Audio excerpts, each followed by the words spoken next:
ताकि मेरे बाद तुम्हें कोई तकलीफ ना हो। तलाक दे दोगे मुझे? यह नामुमकिन है कि मौला हुसैन यजीद की बात करें। मुझे खबर मिली है कि इब्ने ज़ियाद मौला हुसैन के कत्ल पर मामूर है और उसके बदले में बहुत कुछ पाएगा। कूफियों के कई इंसानुमा भेड़ियों के रेवड़ खरीद लिए गए हैं हुसैन से मुकाबले के लिए। मौला हुसैन के पास तो कोई लश्कर ही नहीं। मौला हुसैन के हमरा हो जाना यानी मौत के घर में कदम रखना। मेरे बाद गोया तुम तलाक याफ्ता हो। क्या ही अच्छा होगा कि अभी तलाक ले लो। जाओ दुल्हन जाओ, अपने बच्चों और मां की खबर लो।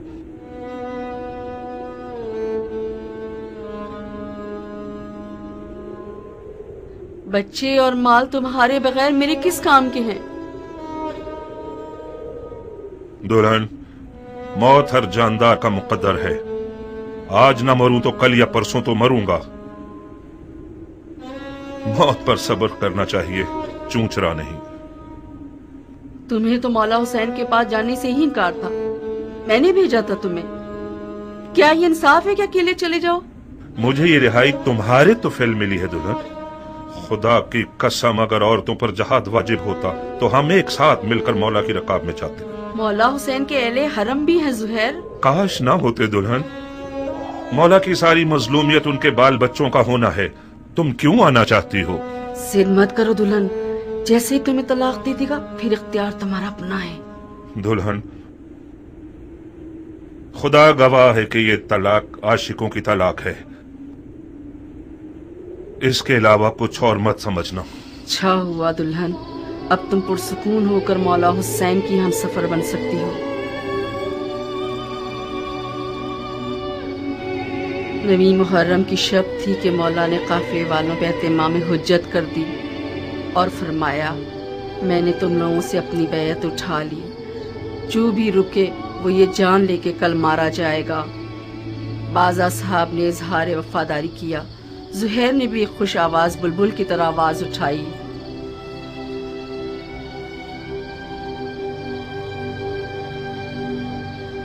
जब हम बरहक हैं तो फिर मरने से क्या डरना, क्योंकि हम रसूल खुदा के दीदार को जा रहे हैं।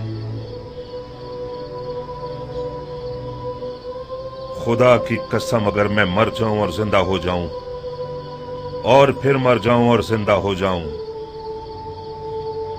और इसी तरह 1000 बार मरूं और जिंदा हो जाऊं, आपको ना छोड़ूंगा। मौला ने तमाम मशलें बुझवा दी ताकि जो भी चाहे चला जाए और रोशनी से न शर्माए।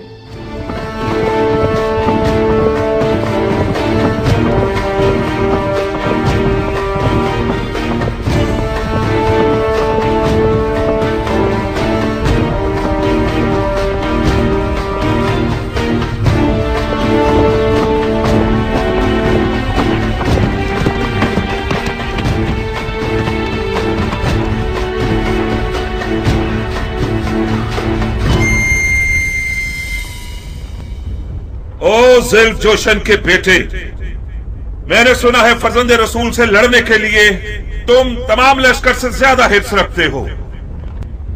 अगरचे तुम्हारा अमीर उमर साद रे की बादशाहत की आरजू में पैर मार रहा है, मगर मैं जानता हूं कि दिल से हुसैन के खिलाफ लड़ने पर माइल नहीं है। ये तुम हो जो सबको भड़का रहे हो। मैं कहता हूं, खुदा से डरो। जिस भी वादे की उम्मीद पर इस जंग की आग को भड़काओगे, नुकसान ही उठाओगे। खुदा की कसम, दुनिया का मालो मकाम फानी है और बरोज कयामत रुसवाई के सिवा कुछ नहीं है। वाज बंद करो। तुम मैदान जंग में हो, मस्जिद के मिंबर पर नहीं। जबान चलाने के बजाय तलवार निकालो। हमारे लश्कर के पास इतना हौसला नहीं कि तुम्हारी ये बेहुदा बातें सुने। हाँ, तुम ठीक कहते हो। उन लोगों से बात करना फजूल है जिनकी तलवार उनके हाथों में मस्ती कर रही है। ए कूफे वालों, ये मैं हूं, ज़ुहैर इब्ने कैर बजली। तुम में से ज्यादातर मुझे जानते हो या मेरा चर्चा सुन ही चुके होगे। ताजिर हूं और दुनिया के माल से बेनियाज हूं। मैं रसूल खुदा की खिदमत में पेश रहा हूं और चारों खुलफा के अदवार में कई लड़ाइयां लड़ चुका हूं। तुम लोग ऐसी बदनसीब उम्मत हो जो अपने ही नबी खुदा के नवासे पर देख खींचते हो। मैं इससे बढ़कर कोई गुनाह नहीं जानता। ए इब्न कैन, तुम तो आले अली से कोई मेलजोल ही नहीं रखते थे। तुमने अमीरुल मोमिनीन यजीद की बैत तोड़कर हुसैन की तरफदारी कैसे इख्तियार कर ली? बताओ। हाँ, तुम समझते हो हुसैन इराक का बादशाह बन जाएगा और तुम उसके वजीर आजम बन जाओगे? हाँ? फर्ज किया हम कोई ऐसा ख्याल रखते भी हों, मगर अब तो हालात हमारे हाथ से बाहर हैं। तुम कूफियों से पूछता हूं, इराक की बादशाही ज्यादा अजीज है या हमारी जाने? खुदा की कसम, हुसैन तुम्हारी दावत के सिवा किसी और घर से इराक नहीं आए। उनकी कोई और नियत नहीं सिवाय तुम्हारी हिदायत के। उनकी कोई आरजू नहीं सिवाय तुम्हारी रिहाई के। मौला हुसैन जुल्म करने वालों में कभी न थे। उन पर लगाए गए इल्जामात तोहमत के सिवा कुछ नहीं थे और यजीद की बैत कभी नहीं करेंगे। खामोश! सितमगर तुम हो और वो तुम्हारे बागी इमाम।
ए इब्ने जुलजुशन, मैं फिलहाल पीछे हटने के हक में हूं। मेरे मौला हुसैन ने कस्दे नमाज किया है। मसलहत समझकर फिलहाल वक्ती तौर पर जंग रोक देते हैं। मैं भी अपनी नमाज पढ़ लूंगा और तुम भी कुछ सांस ले लो। इब्ने कैन, जब दोबारा मैदान में आओगे तो मैं खुद तुम्हारा गला काटूंगा, मोटी गर्दन को तोड़ दूंगा। काश एक बार मर्दानगी दिखाकर अपनी बात की लाज रख लो। मैं नमाज के बाद तुमसे लड़ने के लिए मैदान में आऊंगा। वादा खिलाफी करोगे तो कुत्ते से बदतर होगे।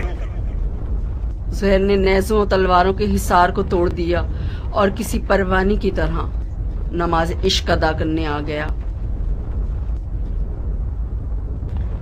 गोया उस दिन ज़ुहैर का मुकद्दर इतना हसीन था कि अपनी आखिरी नमाज आलम मलकूत में रिसालत मुआब के पीछे पड़े।